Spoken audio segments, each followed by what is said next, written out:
gian thoát thím ôm tổ lô na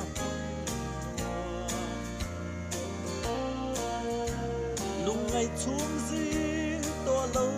na khúc quy ô chu ngày chu cả tan phàn alone anh ăn tắc đi ăn mô cắn chân về lui quý cầm môi ta cả lung đưa tên nghe gần nên tô căng chăm tâm tư rồi môi tư rin ô chu ngày chu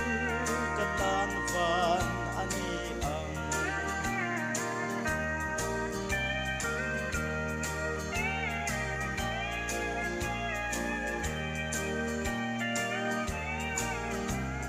Siat thiam lâu na ôm tổ lâu na phun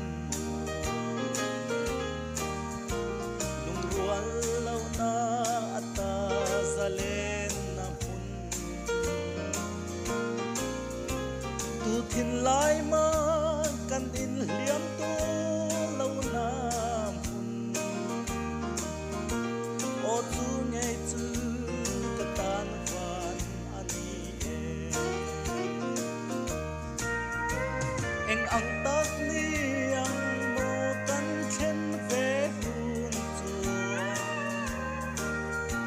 lùi quý cầm môi ta cả lung tu tên cần nên tô căng chẳng tâm tu